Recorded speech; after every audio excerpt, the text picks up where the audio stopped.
And as moderator, Mrs.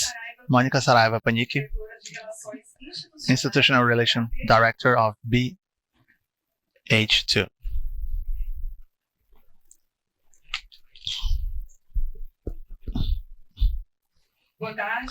Good afternoon, Monica. Have a nice conversation with everyone. Good afternoon, Luciana. Thank you so much. Eu vou falar em inglês porque nesse painel a gente tem a maioria dos panelistas vem da Alemanha ou da França também, não é? É uma empresa belga, mas eu moro na Noruega. E também tem um brasileiro, mas ele vai falar inglês, concordou. Então eu vou me apresentar. Eu sou,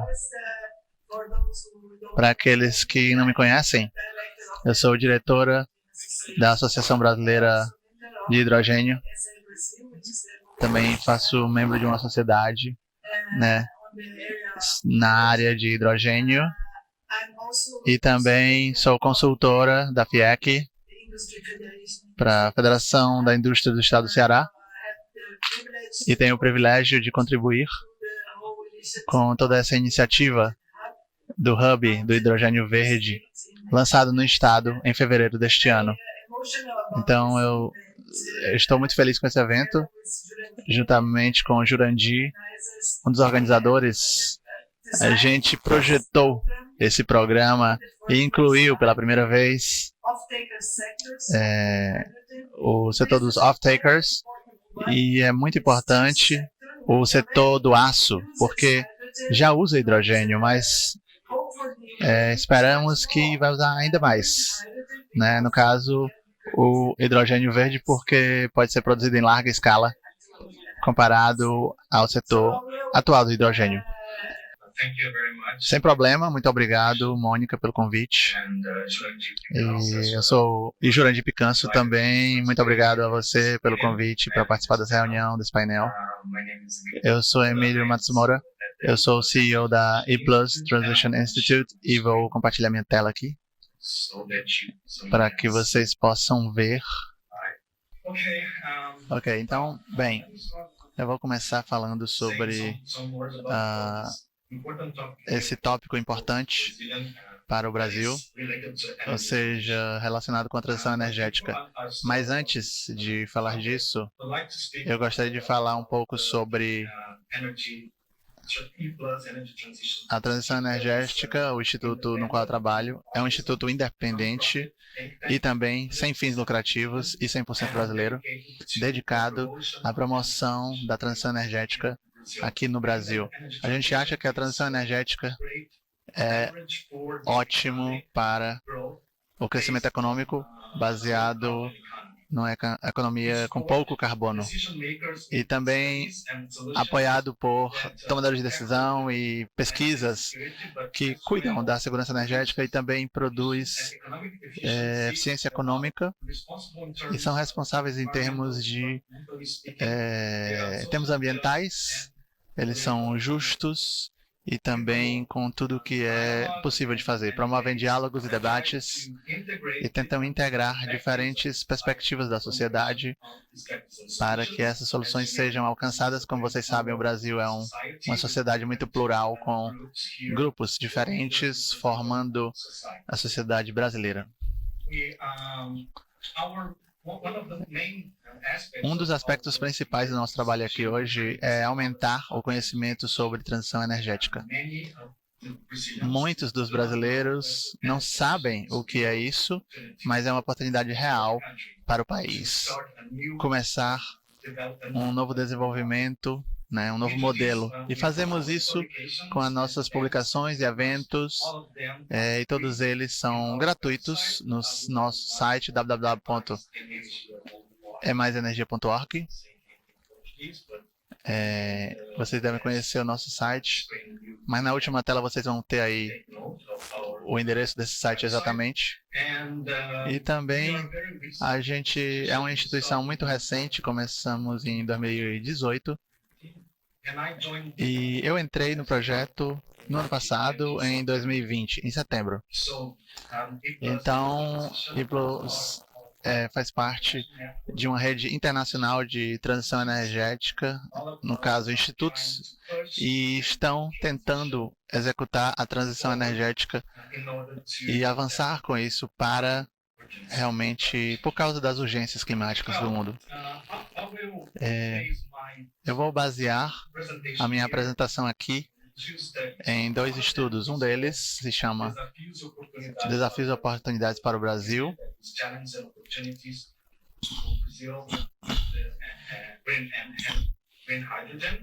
em relação ao hidrogênio verde. E nesse estudo, ele diz que o Brasil está trazendo algo muito forte para a economia do hidrogênio. E estamos dizendo que o Brasil pode ser a fábrica descarbonizada do mundo, porque a gente tem muitas possibilidades aqui no nosso país. E nesse estudo, a gente mostra que o Brasil pode ter um importante papel na economia do hidrogênio, mas no início, o nosso objetivo não era descarbonizar, porque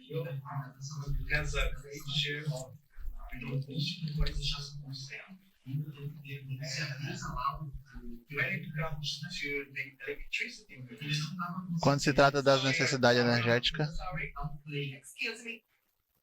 nós estamos com um probleminha no áudio aqui. Só um instante, por gentileza, senhora Mônica.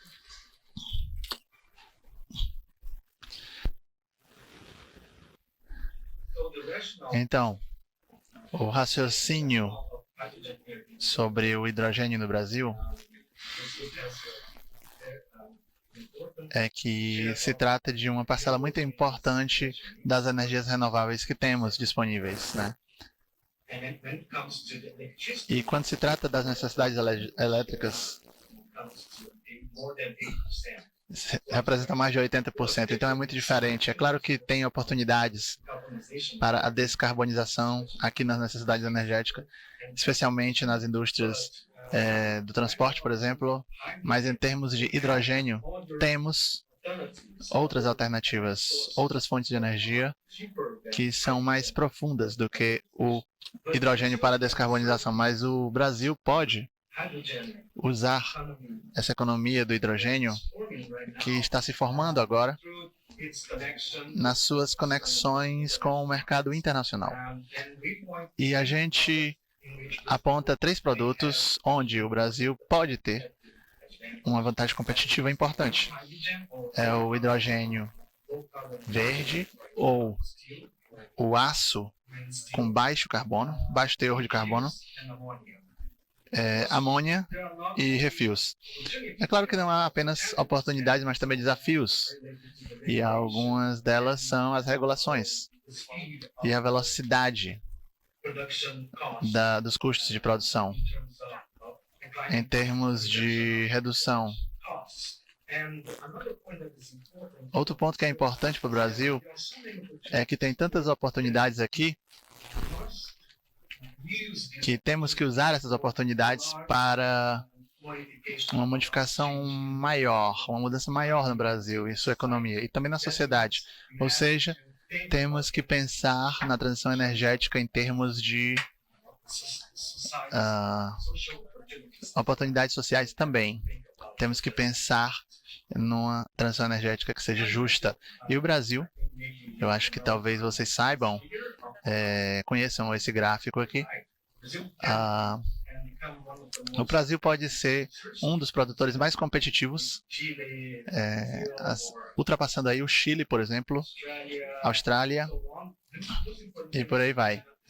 O mais importante é que o Brasil vai ser um dos competidores mais importantes em termos de hidrogênio no horizonte de 2050. Isso se deve ao fato de que temos renováveis competitivos com a alta capacidade de produção ao longo do ano.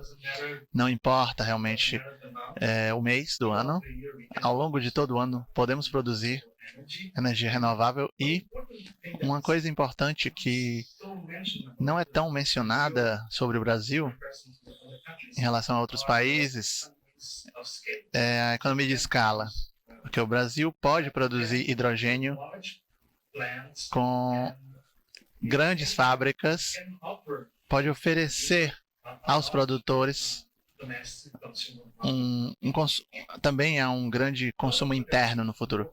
Outra coisa importante mencionar é que, no início, na nossa visão, o hidrogênio e essa economia seria liderada pelo lado do consumidor, ou seja, no final das contas, não apenas os custos de produção importam, mas também o custo para o consumidor, para os usuários finais. Então, uma coisa importante nesse projeto e que a gente tem aqui no Brasil é que todos estamos localizados em portos grandes no Brasil, reduzindo, então, os custos de transporte e armazenamento. Esse é um dos nossos estudos relacionado ao hidrogênio verde. E outro estudo que agora mesmo estamos produzindo é um estudo sobre a descarbonização do setor do aço. Por quê? Porque tem uma relação entre as oportunidades com hidrogênio de baixo carbono e o setor do aço. Esse setor é responsável por 70% das emissões de CO2, principalmente por causa dos combustíveis, e 35% de outros problemas. Então, isso acontece na redução de quando o ferro é usado para fazer um grande ferro. Isso é algo que se junta a 2,5 bilhões de toneladas de CO2 em termos de emissões, no final das contas. De acordo com uma agência energética internacional, a emissão de CO2 do setor do aço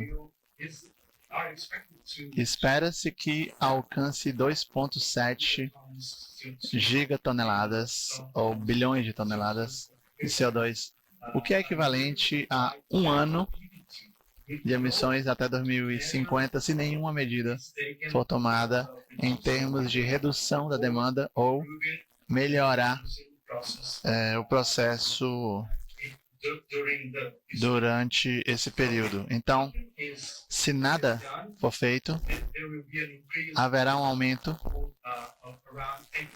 de 10% em termos de emissões no setor do aço. Mas o ponto é que esse setor é muito importante em termos de, do Acordo de Paris. E as agências internacionais projetam que o setor do aço deve reduzir suas emissões em 50% até 2050. Então, tem muitos países que estão usando essa previsão para anunciar suas estratégias em termos de descarbonização, especialmente descarbonização no setor do aço. E isso é uma mistura de políticas, por exemplo, preço do carbono e tecnologia alternativa. Em termos de tecnologias, as opções mais promissoras são a redução direta. Em termos de redução direta, chamado de DR em inglês, é menos intensa em termos de processo energético e é menos intensa em termos de emissões de CO2, 20% a menos, e pode ser usada para produzir algo que seja mais facilmente, tem a capacidade de armazenar mais facilmente e também transportar mais facilmente. E no final das contas, se você usar HBI, você pode reduzir as emissões de CO2 durante o processo e durante o transporte também, porque HBI é mais facilmente transportado do que outros combustíveis. A participação disso até 2050, conforme as projeções, vai de 5% para 20% a 25%. Então, o uso de hidrogênio na redução direta, as emissões podem ser ainda maiores. É por isso que tem muitas estratégias ambiciosas em termos de descarbonização do setor. Essa opção sempre é considerada. Eu não estou considerando isso nesse caso, porque no final, se você conseguir usar hidrogênio, especialmente o verde, você vai usar algo que é mais caro e terá um hidrogênio menos caro, na verdade. Você vai ter que reduzir, por exemplo, os custos. Mas uma coisa que é importante mencionar é que nessa comparação, tá tudo bem, a gente não está mencionando aqui o carbono.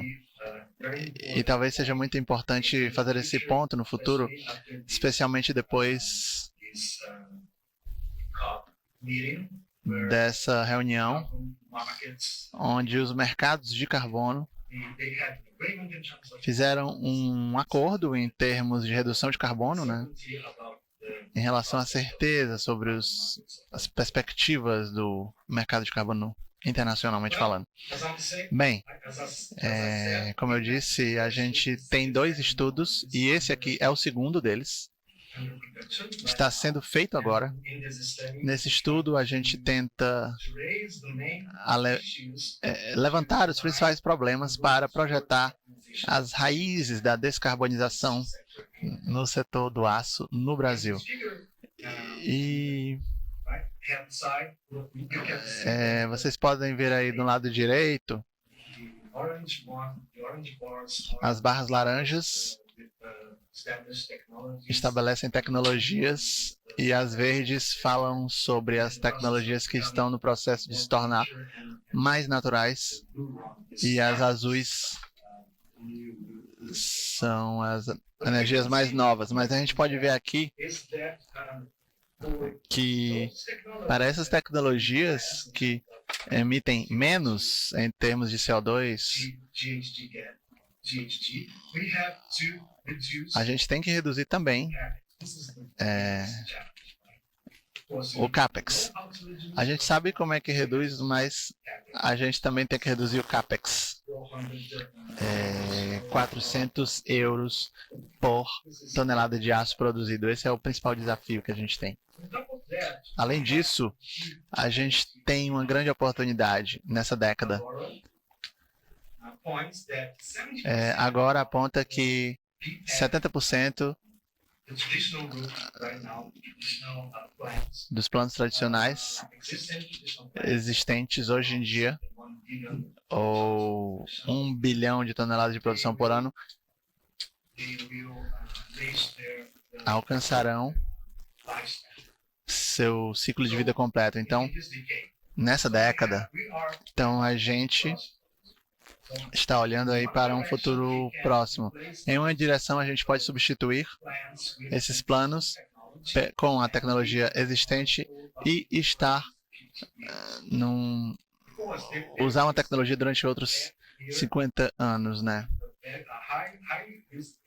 Tem uma aposta de alto risco de que se isso for adicionado no futuro para as novas fábricas, as políticas vão se tornar ainda mais difíceis de serem contempladas.